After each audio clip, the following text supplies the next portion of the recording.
You know, when you're coding, that first solution that pops into your head, it's almost never the fastest. Today, we're diving into a technique that's a total secret weapon for writing efficient code, especially when the pressure's on in an interview. It's called the sliding window. All right, picture this. You're in a coding interview and they hit you with a problem like this one. Find the highest sum of any three consecutive numbers in this array. Seems simple enough, right? Your first instinct is probably to just, well, check every single possible combination. But here's the kicker. For a tiny array, sure, that works fine. But what if the array has a million numbers? All of a sudden, that simple solution grinds to a halt. And this is the classic battle in programming, finding a solution that's not just correct, but one that's also crazy efficient. So you've got two approaches here. On one hand, you have the brute force method. Think of it like a turtle in a maze. It's going to check every single path over and over again. On the other hand, we have our hero, the sliding window. This thing's a rocket. It cleverly reuses its work to find the answer. The performance gap between these two is just massive, and it all boils down to what we call time complexity. Okay, so let's dig into our antagonist first. Why is this so-called obvious way actually a huge trap? Well, the brute force way basically throws nested loops at the problem. The outer loop picks a starting spot.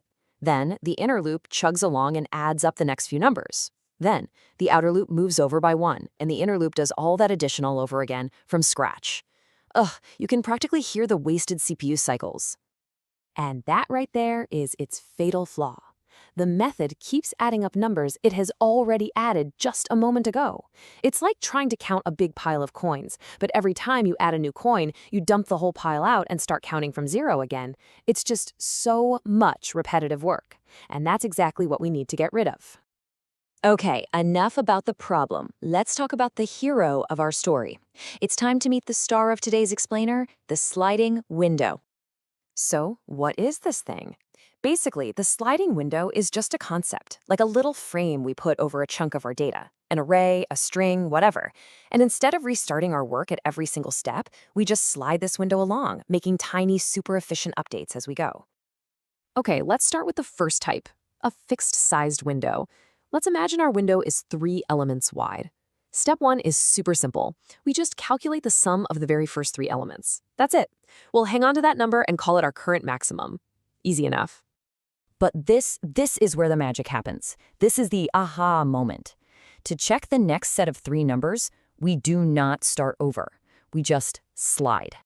And the actual operation is brilliantly simple. You take the sum you already have, subtract the number that just fell out of the window on the left, and add the new number that just slid in on the right. That's it. 2 little operations and bam, you have the new sum. You compare it to your max, update it if you need to, and then you just slide again. We're reusing almost all of the work we did before. And wow, look at the difference this makes. For a big array, brute force could mean millions of operations. The sliding window, maybe a few thousand. It's not just a small improvement, it's a total game changer. It's the difference between a program that just gives up and one that gives you an answer instantly. But wait, there's more.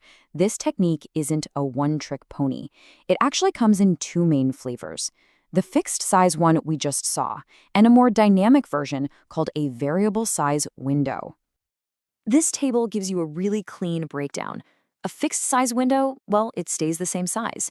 It's perfect for problems like find the max sum of any 3 elements. A variable size window, though, is like an accordion. It can grow and shrink. This makes it perfect for problems where you're looking for the longest or shortest something that meets a certain rule. Now, the logic for a variable window is a little different, but it's just as clever.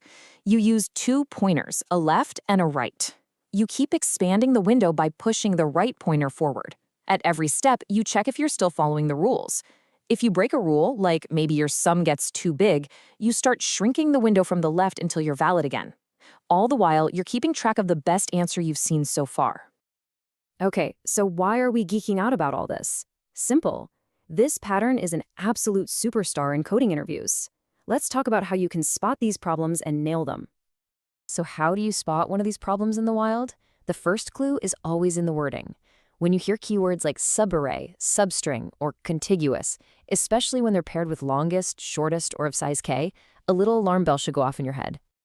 In fact, here's a little checklist you can keep in your back pocket for your next interview. See a question like, Max sum of a subarray of size k? That's a fixed window, for sure. How about longest substring with no repeating characters? Well, the length has to change, so that's a job for a variable window. Once you see the pattern, you can't unsee it. All right, so knowing the pattern is one thing, but actually writing bug-free code under pressure, that's another beast entirely. Let's go over a few common traps so you can implement this thing flawlessly. Okay, you gotta watch out for these. First up, the classic off by one error.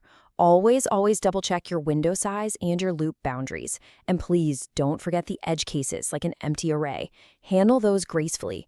And here's a pro tip. If you're adding up a ton of big numbers, you might overflow a standard integer. Be smart and use a bigger data type if you need to. It's these little details that make all the difference. And there you have it, the sliding window technique in a nutshell. It's a powerful way to turn a slow, clunky solution into something fast and elegant. The big takeaway is to always be on the lookout for that repetitive, redundant work. So I'll leave you with this question. Now that you know this pattern, what other slow, looping code that you've written could be totally turbocharged with a sliding window?